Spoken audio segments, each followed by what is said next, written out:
My name is Tunde Jegede. I'm a composer, multi-instrumentalist. I play the cello and the kora, the West African harp lute. And I'm a composer, producer, work with different artists from different genres, classical, contemporary, also popular genres as well, and African classical music.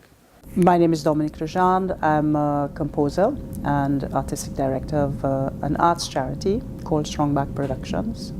Des Oliver, composer of orchestral, chamber and solo repertoire, music for stage, and a filmmaker, apparently.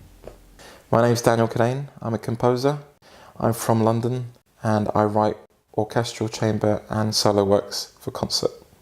I'm Philip Herbert and I'm a composer, and I have written for a variety of ensembles, organisations, and yes, it's been interesting. That's a very good question. How would I describe the music that I make? I've had so many tags put on me at different genres. When I first came out with my first album, Lamentation, it was at the beginning of, it was one of the first albums that crossed over classical music with African music. So it was one of the first crossover albums. That was in '95. So that was a term that was dropped on me at one point early on. Then I also had minimalist put on me for some parts of my repertoire, not all of it. But for me personally, how I see my music is, well, I see it as just music, but that's a bit of a universal term. But I would say that my music is classical music, essentially, as a composer, but I draw from other traditions. So I draw from African classical music, which is a big influence on my musical world. I also draw from traditions of the African diaspora, and that's where you have jazz and more contemporary forms of music. But I see them as cultural forms, not as popular music. So when we're looking at the genres, it starts to get complex. But for me, it's quite simple. I have African classical music, I have Western classical music, and I have the forms that come out of my experience as being part of the African diaspora. So jazz, reggae, etc. Soul, all those forms of music.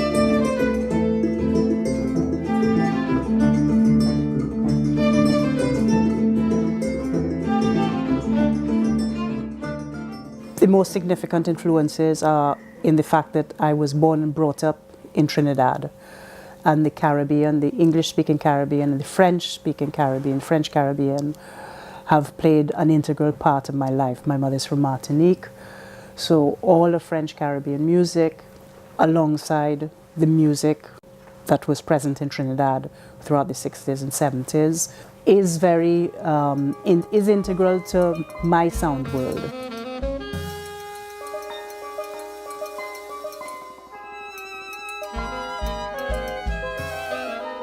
And that includes folk music, traditional music, popular musics of Trinidad and Martinique, as well as the classical music that my parents listened to, especially my mom listened to. The activities that I was involved in, I started ballet from a very young age, from the age of 5. So I was I was exposed to the ballet repertoire music.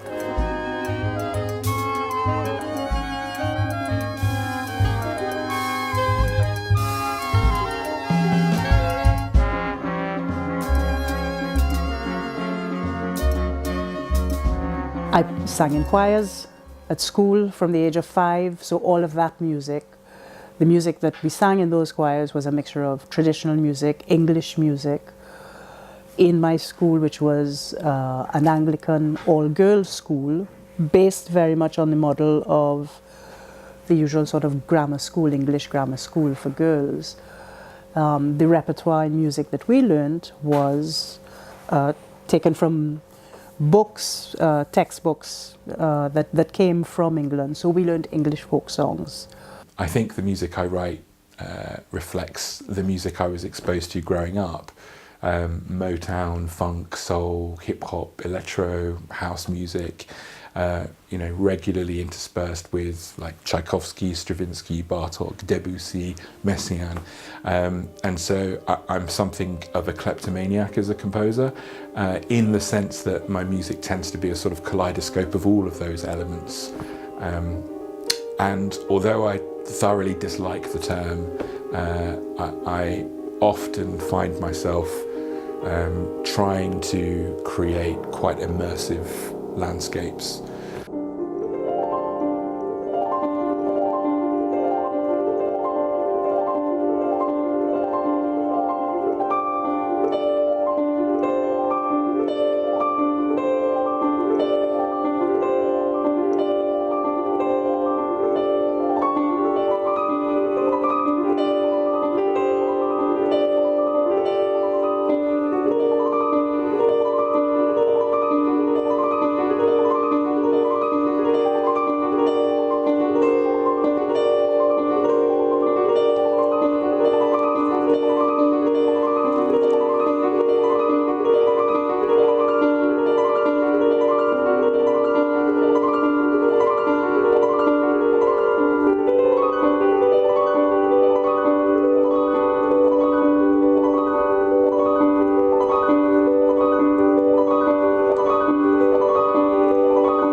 Well, my interest changed from moment to moment. Right now, I'm interested in ancient Greek and Hindu mythology.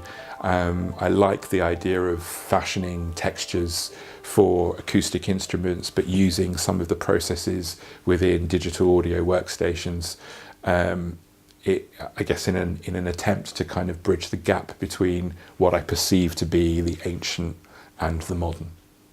I usually just describe it by attributes of the pieces that I write. So I enjoy writing fast music, music that's driven, that's punchy, that has a percussive element.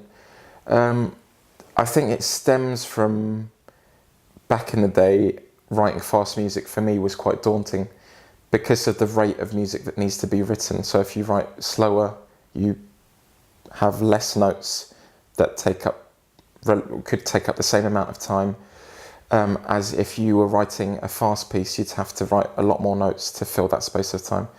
So for me, that challenge was something that drove me. And as I got better at it, I think I just liked it. It's something that I actually found that I was quite good at, writing quite energetic pieces. And yeah, that's, I suppose it now sort of embodies my musical language.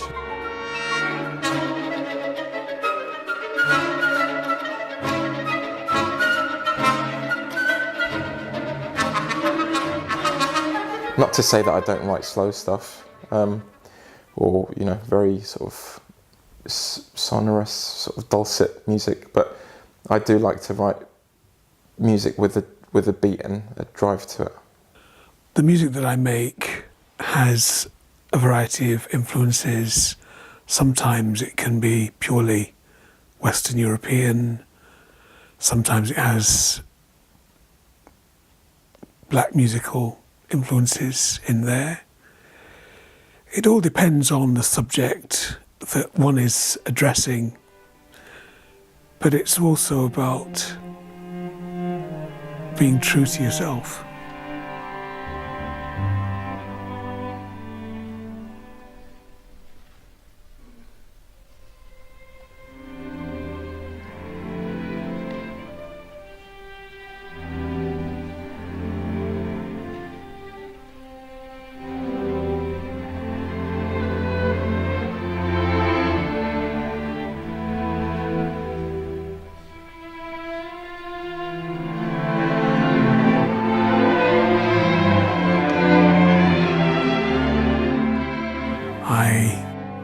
In Leicestershire, and I compose. I've worked in education.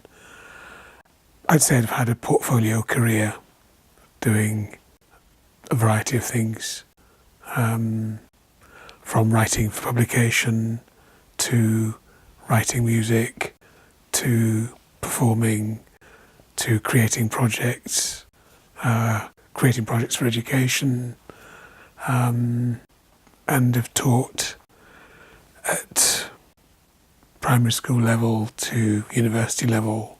I draw influence from urban music. I'm a big fan of grime music, hip hop, garage, R&B, jungle. Those are sounds that I grew up with in London in the sort of early 90s, late 90s, and obviously grime now.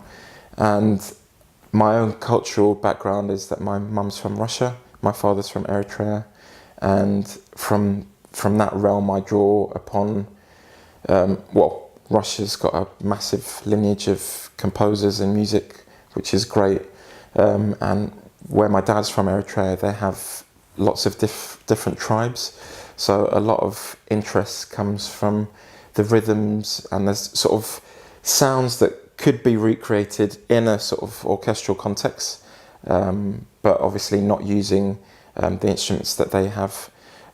So it's quite a medley of interests that I have, and I try and sort of fuse them into the things that I do on a day-to-day basis.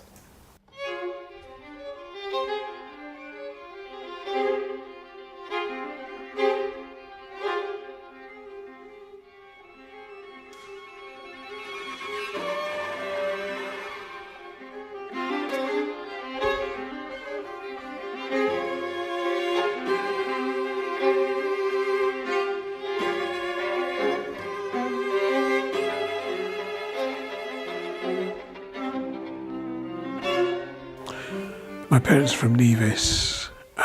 It's a small island in the Caribbean. It's 36 square miles. People are very friendly there. There is this connection with the UK, and yet they are Caribbean people, if that makes sense. And so in living, they combine the best of both worlds, I suppose. You have your Prime Minister, and you have all those structures that you see happening in the UK that help to regulate what goes on in the Caribbean. It's very relaxed, it's very friendly.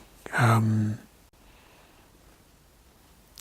if you come to the island for the first time, people will spot you a mile off. They will know who is indigenous to the island and who isn't from the island. Yeah. Just by the way people charge around, whereas people on the island are a bit more relaxed in terms of time and quality of life, if that makes sense. I was born in Trinidad. My father is a mix of French. His father's parents were from Bordeaux. And I think his father, I can't remember if his father was born in Trinidad or in Bordeaux. His mother was born in Trinidad, and she is a mix of Irish, Creole, and African. On my mother's side, my mother's from Martinique. My mother's mother is Polish Jewish. My mother's father is Martinican, mixed African, Caribbean, French, and they think there might be some Spanish somewhere in there. So that's the mix.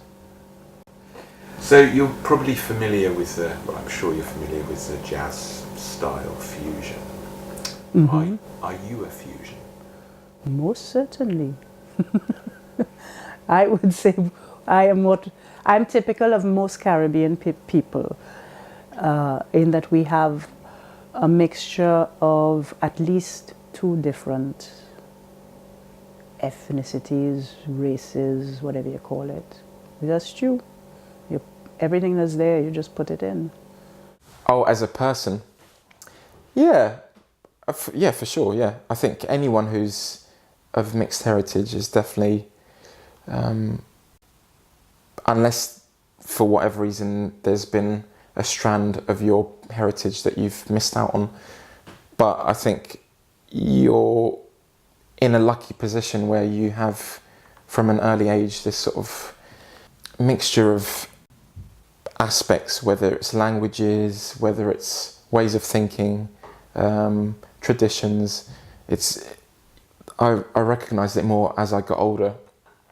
I was in a fortunate position to experience different ways of thinking, you know, whether it's outlook on a certain situation or whatever. But I think sometimes people sort of think that, oh, how can you be this way but also that way? Or how can you have that opinion and that opinion? Or how can you be understanding of this and that? And I think growing up in a very sort of multicultural household, you formulate ways of understanding, and you in a way become quite diplomatic. You know, you appreciate their opinion or their language or their way, their food or their traditions. It's a great aspect to have, and I think it helps my music and my music creation to mould and blend different aspects. You sort of think, oh, I quite like that, or I quite like this. How would that work? Or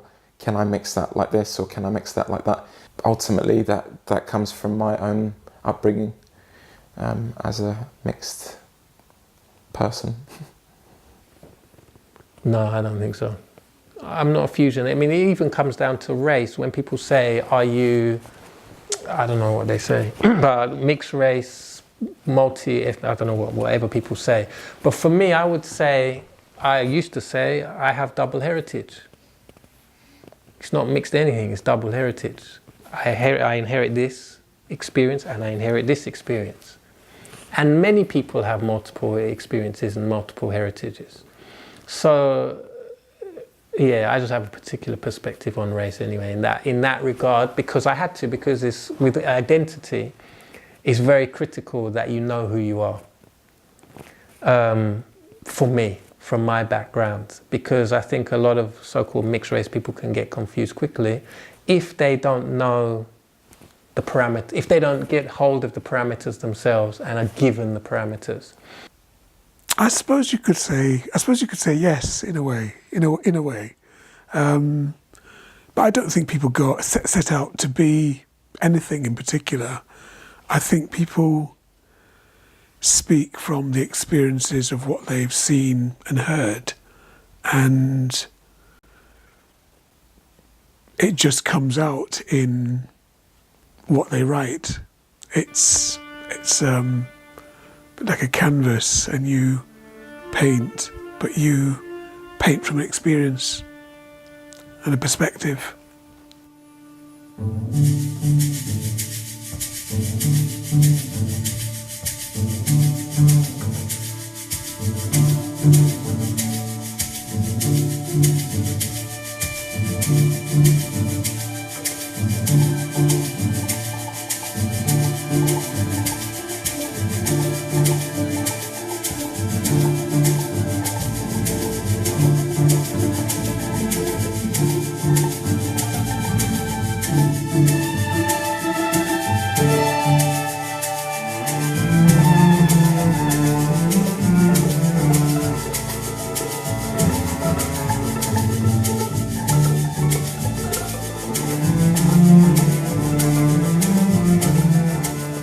My mother's white, supposedly my father's black, I'm supposedly mixed race. That's how we would define it in these times.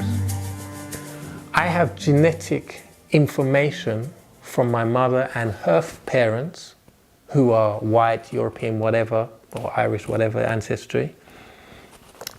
And then I have genetic information from my father, Nigerian, Yoruba ancestry. If you put me next to black person B walking down the road, we share no genetic, well, we share some, but we are not genetically connected. So my genealogy is connected to the people that I'm connected to, whichever race they come from. So that actually is the truth. But how we see the world is, oh, black person A, black person B, and all the black people, and all the white people, and then all the other people, and blah. So it's a very limited perspective from where I'm coming from, and it doesn't relate to my lived experience, so I'm not going to take that on board. And I definitely don't take that on board as a composer, otherwise I'd be composing very strange music. As a composer, you have to know who you are. You have to transcend your identity, so you must know it in order to transcend it. So you can't do that successfully if you're confused. That's why I said studying two traditions was a schizophrenic, situation originally. I had to transcend all those things. I had to get through to try and understand all of those experiences. And as I was getting to understand and transcend those things, I could begin as a composer, but not before. And unfortunately, some people don't get to reconcile those things in time to get to the next place.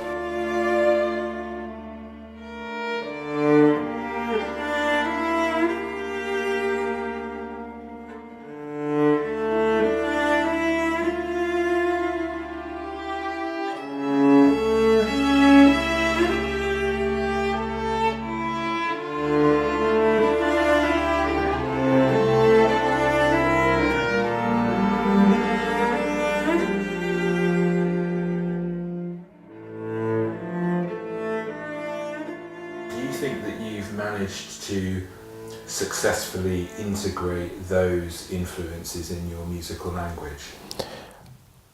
On the whole, it's a journey, so it's quite an organic thing. There's always different aspects that I like to explore, things that I'm discovering myself. That's the great thing about composing or creating anything, is it never stays the same. There's never you never come to a fixed point and think, okay, my mission here is complete. I've done what I have to do. I can give up now. But it is definitely you might hear something and then it leads you to something else, and you might discover a new instrument, or you might discover a new poet or artist or whatever, and then that triggers something, and you then think, oh, I could write this piece, or this could be translated into this idea. So it's an ongoing journey for me. As I progress, obviously, as you go down that road, your baggage becomes bigger, and you can relate to things more. You can quarry for ideas and different sounds and different things that you've done along the way. So it's definitely a nice way to sort of progress. You sort of build up a collection or a sound world, or your own musical language becomes richer. So yes, I have. You answered very quickly then, so you're very confident. Yeah, I am, because I know that is, I know what, it's a question that I get asked all of the time. I never had to answer, I never had to think about that question, because I just wrote my music. When I was doing Bird of Night, the opera that was commissioned by the Royal Opera House, it was the first time that I'd written such a very, very long piece in this form, in the classical idiom. And because it took me about a year and a half or so to write it, I had time to think about what I was writing. And working with the conductor at the time, Yuval Zorn, who was asking me lots of questions about the music, and answering his questions, he put it across in the program of Bird of Night, in my mind, very succinctly and also very clearly, when he described my music as a music, a language in which strands from everywhere are present and completely woven together, so that you will not be able to identify, this is India, that is Trinidad, that is Guyana, that's Germany. It's just completely a whole. It's an integral whole.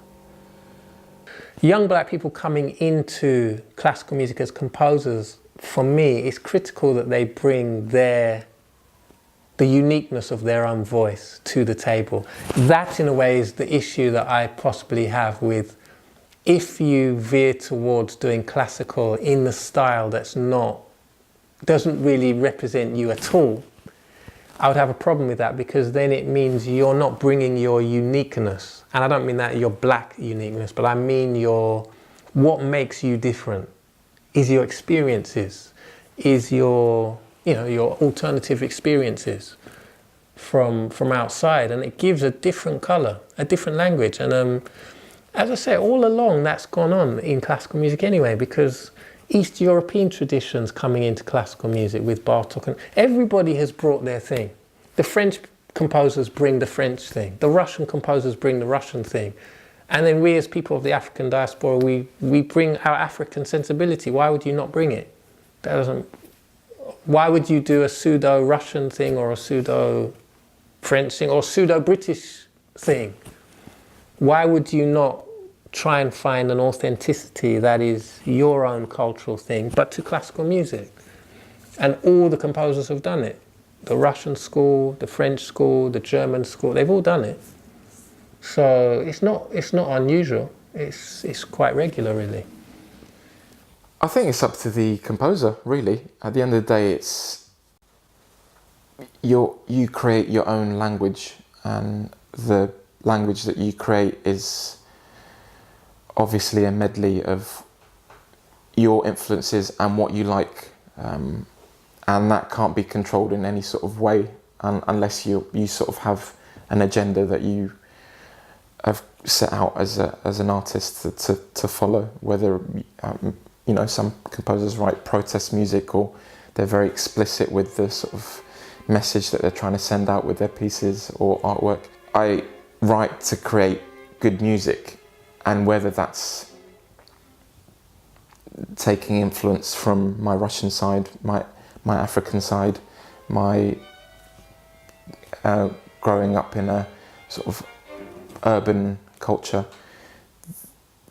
obviously that's part of the tale and it's part of the story that I'm telling, but I'm probably not the best person to go to for music that is political in that sense.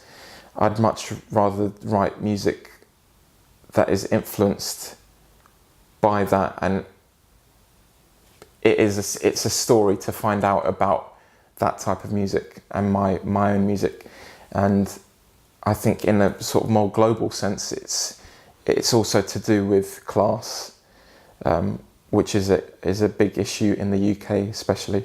It's an issue to do with race. So it works on multiple levels. It's not just I'm writing a piece about Black History Month and I want to plug this sort of story of XYZ. It doesn't really work that way. I think having dual heritage can be, wonderful, because you have access to and can draw from more than one lineage. However, I think often with mixed race people, even though they may be British or English and can draw from that lineage, there is a sense in which sometimes the outside world might not necessarily view you in the same way. And I think that especially becomes a problem as a composer if you're disconnected from the other aspects of your heritage. Sometimes you feel as though you're sort of musically bringing together two different worlds, which is a reflection of you and who you are. But other times, I feel sometimes that I don't actually belong to either, and that what I'm doing is something that's sort of new, and I want to ignore, that lineage. I think even though I was exposed to a great deal of music of Black origin, which I think definitely resides under the surface of some of the music that I write, I've sort of had relatively little experience with my own Jamaican lineage or heritage. And so I've sort of been quite cautious about drawing directly from that in my music. But at the same time, I think that distance has sort of meant that musically I've had to fill the space with other things, which has led me to explore, things that I probably wouldn't have engaged with otherwise. And so that absence has sort of propelled me as an artist to search for other things, because you do as an artist. It's very clear for me that I am a Caribbean composer. I don't imagine that I would have the language that I have if I hadn't been born and brought up in the Caribbean. The Caribbean is very much my root. That doesn't mean I write Caribbean music, but my identity is Caribbean and pan-Caribbean. I think whatever I'm tackling, I look for the best possible musical outcome, and if it draws me into a particular cultural perspective, sound world, then I'll pursue that. If it's something where I just want to have a Western European sound world, I will do that.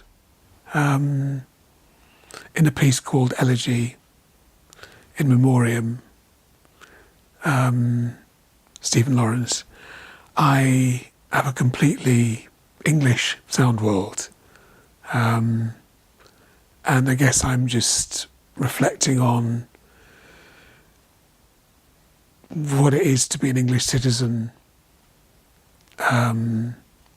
If you took my name away from that piece of music, you wouldn't necessarily say that a black composer had written it. It could be anybody, Finzi, Vaughan Williams, any of those kinds of composers that had written it. And I guess I'm just drawing attention to the fact that some of us are born here. We've assimilated some of these sound worlds into what we do. And what is it that it takes to become a citizen that assumes all the rights and privileges that go with being a person born in that country?